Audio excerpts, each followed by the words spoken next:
Welcome to chemistry planet.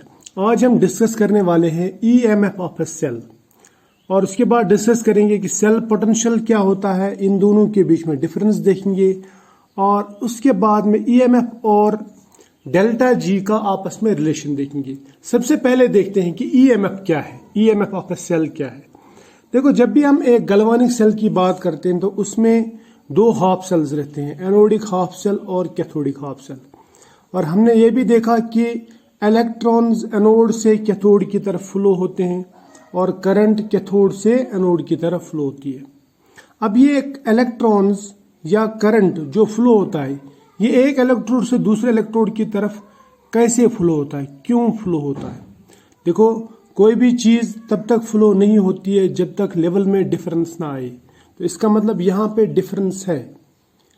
क्या difference है? यहाँ पे इलेक्ट्रोड्स के इलेक्ट्रोड पोटेंशियल में डिफरेंस है और एक सेल के इलेक्ट्रोड्स के पोटेंशियल्स में जो डिफरेंस होता है, यानी इलेक्ट्रोड पोटेंशियल्स में जो डिफरेंस होता है, उसे हम कहते हैं ईएमएफ ऑफ दैट सेल।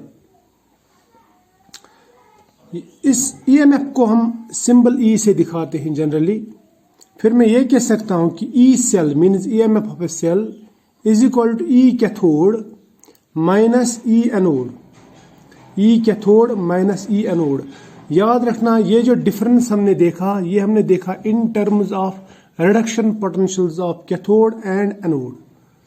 तो तब जाके हमें ये रिलेशन मिल सकता है, ई सेल यानी EMF cell is equal to E cathode यानी electrode potential of cathode in terms of reduction potential minus करेंगे रिडक्शन पोटेंशियल ऑफ एनोड। ठीक है, या मैं सिंपली ऐसे लिख सकता हूं कि ई सेल जो है it is reduction potential of cathode minus reduction potential of anode.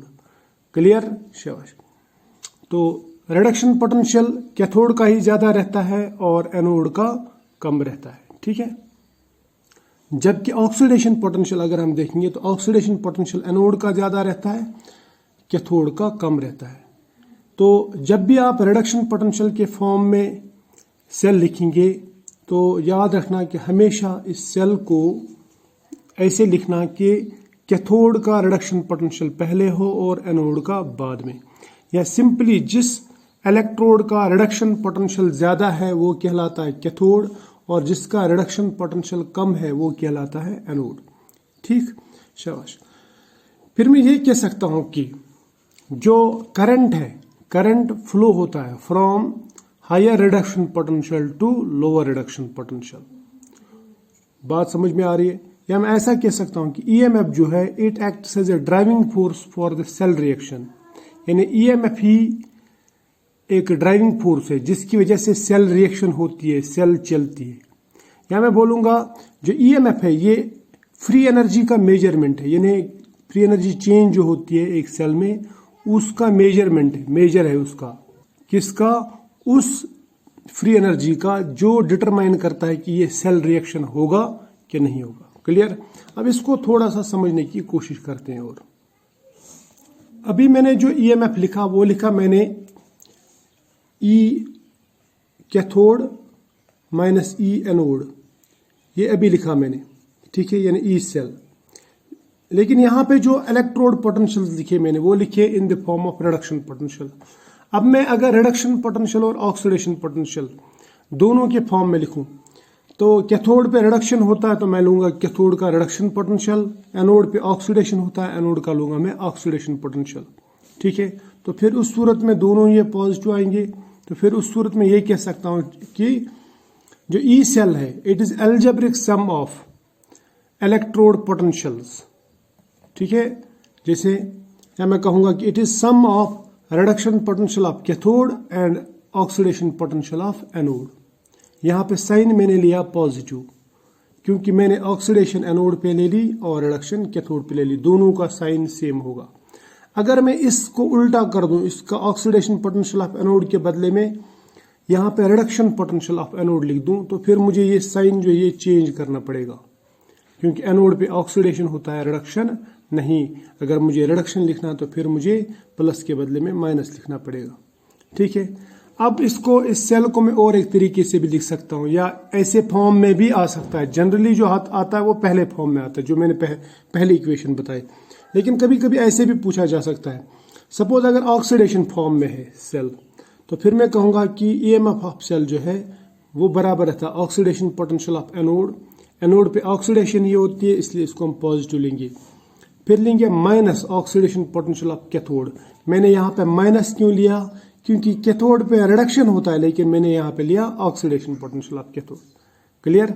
इसलिए जब भी हम किसी इलेक्ट्रोड का रिएक्शन चेंज करते हैं, उसका रिएक्शन पोटेंशियल चेंज करते हैं, तो उसका साइन भी चेंज होता है। मान लीजिए जहाँ पे ऑक्सीडेशन होनी थी वहाँ पे हमने रिडक्शन लिख दिया, तो मैं साइन भी चेंज करूँगा। ये बात याद रखना। तो इन पॉइंट्स को ध्यान में रखना। लेकिन सबसे सिंपल जो आपको याद रखना है, सबसे इजी रिएक्शन, या अगर आपको कभी सिंबल नहीं भी दिया हुआ है, नहीं लिखा है कि कौन सा पोटेंशियल है, तो समझ लेना कि ये दिया है reduction potential. Reduction potential of cathode minus reduction potential of anode. तो इस फॉर्म में सेल को ई सेल को या ईएमएफ को याद रखा करो जनरली। बाद में आप इसको ऐसे साइंस में चेंज कर सकते हैं। अब बारी आती है कि ईएमएफ और सेल पोटेंशियल या वोल्टेज में क्या फर्क है। सेल पोटेंशियल को हम वोल्टेज भी कहते हैं सिंपली। देखो, ईएमएफ का मतलब रहता है वो पोटेंशियल डिफरेंस, दो इलेक्ट्रोड्स के बीच में वो इलेक्ट्रोड पोटेंशियल डिफरेंस, जब सेल से कुछ भी करंट अभी नहीं निकाली गई हो, या अभी सेल हमने चालू नहीं किया। लेकिन वोल्टेज या पोटेंशियल का मतलब रहता है कि जब सर्किट जोड़ा गया है और सेल काम कर रहा है, यानी किसी भी टाइम पे अगर हम दो इलेक्ट्रोड्स के डिफरेंस, यानी दो इलेक्ट्रोड्स के इलेक्ट्रोड पोटेंशियल के बीच में डिफरेंस देखेंगे किसी भी टाइम मतलब चलते हुए सेल में, उसको हम कहते हैं वोल्टेज या सेल पोटेंशियल। लेकिन अगर हम स्टार्ट में देखेंगे, जब इसमें से कुछ भी करंट अभी नहीं निकाली गई हो, या मैं बोलूँगा जो मैक्सिमम पॉसिबल वोल्टेज है, उसको मैं कह सकता हूँ कि ये ईएमएफ है। क्लियर? ईएमएफ को हम पोटेंशियोमीटर से मेजर करते हैं, यानी जब ये ओपन सर्किट रहता है, जब सेल हमने चालू नहीं की होती है, फ्रेश सेल। और वोल्टेज को हम मेजर करते हैं वोल्ट मीटर से। ये वाला जो वोल्टेज है ये है मैक्सिमम वोल्टेज, जबकि पोटेंशियल जो है सेल पोटेंशियल या voltage, it is less than maximum voltage. इसमें आपको स्टडी करंट मिलेगा ईएमएफ में, responsible for study current, it is not responsible for study current. ये भी हम वोल्ट्स में मेजर करते हैं, ये भी वोल्ट्स में मेजर करते हैं। यानी न्यूमेरिकली अगर हम देखेंगे तो न्यूमेरिकली ये दोनों सेम है, लेकिन थियोरेटिकली ये डिफरेंट है। दो डिफरेंट टर्म्स है, लेकिन न्यूमेरिकली अगर आपको क्वेश्चन पूछा गया, कभी न्यूमेरिकल पूछा गया इस पे, तो दोनों का मतलब आप सेम ले लेना, यानी सेल पोटेंशियल और ईएमएफ, क्योंकि दोनों के यूनिट्स जो सेम है, वोल्ट है। अब बारी आती है डेल्टा जी की। डेल्टा जी का ईएमएफ के साथ में क्या रिलेशनशिप है? देखो, एक गैल्वेनिक सेल अगर हम लेंगे, वहां पे हम केमिकल एनर्जी को कन्वर्ट करते हैं इनटू इलेक्ट्रिकल एनर्जी।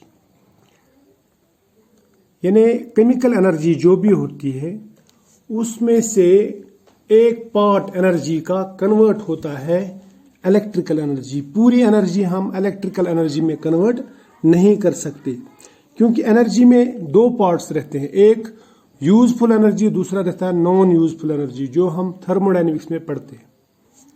और वर्क जो होता है, वर्क डन, मैक्सिमम वर्क जिसे हम कहते हैं, वो हमें यूजफुल एनर्जी से मिलता है, यानी फ्री एनर्जी से मिलता है। तो इसका मतलब अगर हमारे पास में एक सेल है, ये सेल अगर काम कर रहा है, ये अगर हमें इलेक्ट्रिसिटी दे रहा है, यानी इसका मतलब ये वर्क कर रहा है, इसमें केमिकल एनर्जी कन्वर्ट होती है इलेक्ट्रिकल एनर्जी में, लेकिन पूरी एनर्जी इलेक्ट्रिकल एनर्जी में कन्वर्ट नहीं होगी। अब जितनी भी कन्वर्ट होगी इलेक्ट्रिकल एनर्जी, उसको मैं कहूँगा कि सेल ने इतना मैक्सिमम वर्क किया। अब जो maximum work done by cell होगा वो बराबर होगा माइनस डेल्टा जी, यानी यूजफुल वर्क के बराबर, या मैं बोलूँगा एनर्जी फॉर यूजफुल वर्क के बराबर। यानी जितना हम ये एनर्जी इसमें यूज करेंगे उतना हमें वर्क मिलेगा। ठीक है, फ्री एनर्जी जितना हम यूज करेंगे, और जो बाकी एनर्जी है वो हम यूज नहीं कर सकते, उसे हम कहते हैं एंट्रोपी टर्म। यानी टीडीएस को छोड़ के जो बाकी बचता है फ्री एनर्जी को हम वर्क के लिए यानी इलेक्ट्रिकल वर्क के लिए इस्तेमाल कर सकते हैं।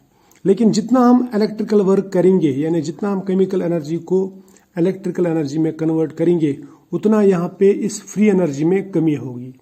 ये मान लीजिए पानी का एक गिलास है, ठीक है, और यहाँ पे एक पानी का डब्बा है लेकिन ये बंद है। ये मान लो ये यूजफुल एनर्जी है, या आप यूज कर सकते हैं, लेकिन जितना आप ये इस गिलास से पानी यूज करेंगे पिएंगे उतना इस गिलास का पानी कम हो जाएगा। क्लियर? शाबाश। अब आपको याद रखना जो भी वर्क डन होता है एक सेल में वो बराबर होता है माइनस डेल्टा जी के, यानी डिक्रीज इन फ्री एनर्जी। जितना फ्री एनर्जी कम होगा उतना ही वर्क भी होगा। अब वर्क डन जो है, वर्क डन एक इलेक्ट्रोकेमिकल सेल में, या मैं बोलूँगा एक गैल्वेनिक सेल में, वो बराबर रहेगा चार्ज इनटू ईएमएफ, या मैं बोलूँगा चार्ज इनटू वोल्टेज, यानी कितना चार्ज ट्रांसफर हुआ और कितनी वोल्टेज पे हुआ। सिंपली अगर मैं सपोज पानी का एक गिलास ले लूँ और पानी का एक छोटा सा कप ले लूँ, गिलास में पानी ज़्यादा है, कप में पानी कम है, ये ज़्यादा काम कर सकता है कम, तो इसको मैं बोल सकता हूँ कि इसमें चार्ज ज़्यादा है, इसमें चार्ज कम है। ठीक है, ज़्यादा पानी को अगर मैं ज़्यादा हाइट से गिराऊंगा तो ज़्यादा वर्क होगा, अगर कम पानी को कम हाइट से गिराऊंगा तो कम वर्क होगा। इस तरह से ज़्यादा चार्ज होगा, ज़्यादा हाई वोल्टेज पे चलाऊंगा इसको तो ज़्यादा वर्क होगा, कम चार्ज होगा कम वोल्टेज पे चलाऊंगा तो कम वर्क होगा। सिंपल सी बात है।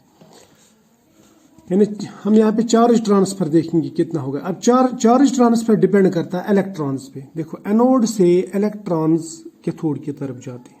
सपोज एनोड से n moles of electrons cathode की तरफ गए, तो मैं फिर बोलूंगा कि एनोड से कैथोड की तरफ जो चार्ज ट्रांसफर हुआ वो हुआ n फैराडे, क्योंकि एक मोल इलेक्ट्रॉन का चार्ज जो रहता है, चार्ज ऑफ 1 मोल इलेक्ट्रॉन वो बराबर रहता है 1 फैराडे की, 1 फैराडे यानी 96500 कूलम। तो अगर n मोल्स यहाँ पे फ्लो हुए तो इनने n फैराडे चार्ज फ्लो कराया होगा, ट्रांसफर कराया होगा, तो फिर मैं बोलूँगा जो टोटल चार्ज ट्रांसफर होगा वो होगा n फैराडे यानी Q। ठीक है, यानी चार्ज टोटल चार्ज बराबर होगा n फैराडे। अब अगर मैं ये पूछूं कि सेल ने कितना वर्क किया, मैं बोलूँगा कि कितना चार्ज ट्रांसफर हुआ और कितने पोटेंशियल पे, कितने वोल्टेज पे हुआ या ईएमएफ पे हुआ, यानी पोटेंशियल डिफरेंस कितना था। ठीक, इस तरह से मैं फिर अगर इसका यूनिट में निकालना चाहूँगा इलेक्ट्रिकल वर्क का, फिर मैं ये कह सकता हूँ कि चार्ज का यूनिट है कूलम और ईएमएफ का वोल्टेज, कूलम इनटू वोल्टेज वो होता है जूल्स। अब देखो यहाँ पे भी मिल गया हमको जूल, है ना, इलेक्ट्रिकल वर्क का जूल यूनिट है या कूलम वोल्ट, राइट। अब वर्क डन कैसे निकालेंगे? देखो वर्क डन हमने पहले ही देखा कि वो बराबर रहता है माइनस डेल्टा जी के। जितना फ्री एनर्जी कम होगा उतना ही वर्क होगा। लेकिन इलेक्ट्रिकल वर्क डन जो है वो बराबर रहता है चार्ज इनटू ईएमएफ, है ना, चार्ज ट्रांसफर इनटू ईएमएफ, इसको कहूँगा मैं क्यू इनटू ई। अब क्यू जो है चार्ज वो हमने देखा यहाँ पे वो बराबर रहता है n फैराडेज की, क्योंकि n moles of electron suppose transfer हुए। तो मैं लिखूंगा फिर minus delta G is equal to minus N F E, या मैं लिखूंगा delta G is equal to minus N F E. अब इसके बाद में देखो डेल्टा जी पॉजिटिव होगा तब जब ये नेगेटिव होगा, और डेल्टा जी नेगेटिव होगा तब जब ये पॉजिटिव होगा। तो इसका मतलब ईएमएफ ऑफ सेल अगर पॉजिटिव है तो डेल्टा जी होगा नेगेटिव, है ना, नेगेटिव, तो प्रोसेस होगा स्पॉन्टेनियस। तो इसका मतलब फॉरवर्ड रिएक्शन जो है इसमें, सेल रिएक्शन जो है स्पॉन्टेनियसली होगी। लेकिन अगर किसी सेल में ई सेल यानी ईएमएफ नेगेटिव आया तो इसका मतलब इसका जो डेल्टा जी होगा वो होगा पॉजिटिव, और नॉन स्पॉन्टेनियस प्रोसेस के लिए डेल्टा जी नेगेटिव होना चाहिए, पॉजिटिव नहीं। तो इसका मतलब ये नॉन स्पॉन्टेनियस होगा, non spontaneous forward reaction non spontaneous, लेकिन रिवर्स में ये स्पॉन्टेनियस हो सकता है। अब अगर ये E बराबर 0 आया, तो डेल्टा जी भी 0 के बराबर आया, तो मैं बोलूँगा सेल जो है वो इक्विलिब्रियम में है। ठीक है, इक्विलिब्रियम। अब क्वेश्चन ये है कि सेल कब काम करेगा? जब यहाँ पे डेल्टा जी नेगेटिव होगा, उसी टाइम पे ई पॉजिटिव होगा, तभी ये खुद ब खुद काम करेगा, स्पॉन्टेनियस होगा। तो ई पॉजिटिव का क्या मतलब है, यानी ई पॉजिटिव कब आएगा? तो याद रखना, जब कैथोड पे रिडक्शन होगा और एनोड पे ऑक्सीडेशन होगा, उसी टाइम पे जो ईएमएफ है वो पॉजिटिव आ सकता है। अब अगर उल्टा हो गया, सपोज कैथोड पे रिडक्शन के बदले में ऑक्सीडेशन हो गया और एनोड पे ऑक्सीडेशन के बदले में रिडक्शन हो गया, तो उस टाइम पे जो सेल है वो काम नहीं करेगा, खुद ब खुद रिएक्शन नहीं होगी, उस वक्त ईएमएफ पॉजिटिव के बदले में नेगेटिव आएगा। तो आई होप यहाँ तक आपको समझ में आया होगा। हम मिलेंगे नेक्स्ट लेक्चर में, तब तक के लिए फ़िलहाल बाय।